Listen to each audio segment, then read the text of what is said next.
can't stop this demolition train. This one is a first-person Lovecraftian point-and-click horror adventure game called Desolatium from Superlumen. If there is mariachi music in the recording, I apologize. It doesn't seem like there's anything I can do about that.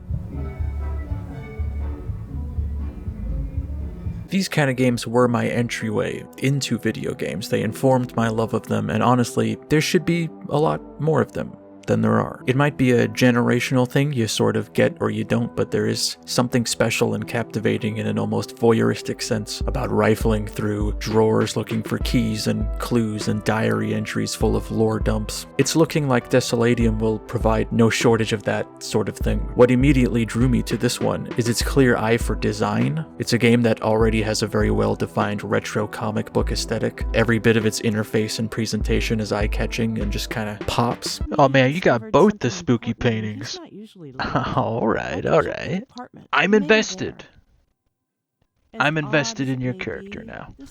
I'm sorry for talking over you. I'll have to replay this part. That's the thing about this genre. Not to name names here, but I played a lot of these demos, and many of them I didn't feel like I had enough thoughts to make one of these little videos about them, and I just didn't sense any kind of heart or creativity, and thus they didn't interest me. They sort of blurred together, especially visually, in that same kind of stock Unreal look. You're probably holding a lantern, you're probably getting spooked by a doll or something. I feel like especially for a game like this, you have to have more of a sense of general graphic design to have your game stand out, and I think this one really does.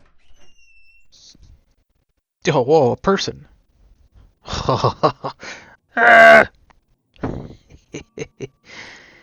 Anyway, back to gaming. The kind of mixed media vibe really does it for me. On top of that, I adore games with a panoramic camera control where it's taking a 2D image and giving you an illusion of depth. This appears to be a really well done melding of actual photos and 3D elements snuck in, and I can't get enough of it. If anything, it's pushing closer to my dream game, which is literally just looking at fucked up houses on Redfin, but with a more nuanced plotline. Looks like we're gonna get some light item-based puzzles, which immediately reminded me how not good I am at adventure game thinking. But what did get me through this first puzzle was remembering that soda is poison, and that it can probably remove rust from a key with its poisonous qualities.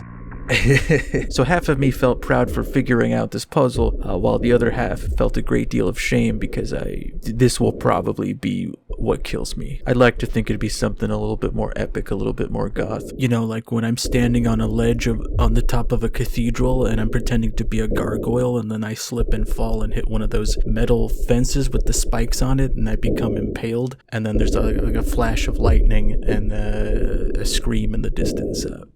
But I haven't thought of this, of course. This demo is realistically like 10 minutes of gameplay that I spent about a half hour on just because I had to look at everything. The story seems like it's clearly from someone with a lot of reverence for all things Lovecraft. Characters very liberally reference all manner of cosmic horror bits and bobs, eldritch this and that. It's very much kind of what you'd expect there. It's a little hard to follow if you're not up to date on, you know, the Order of Dagon and Ancient Ones and all that business. I don't know if this demo reflects the actual pacing of the game, but it really doesn't stop to take a breath and explain Cthulhu mythos or anything. And there is an air of campiness to it that's fun. It's a little over the top, and I think it's aware of that. This is also felt in the voice acting, which is occasionally good and sometimes a little spotty. Some of the actors sound like they're reading, but I don't think it matters, honestly. They sound like real people. If it sounds odd at any point, it's not like it's out of place or anything. The only thing I could suggest going forward is making sure that during recording you don't start clipping, because that's just unpleasant to the ears.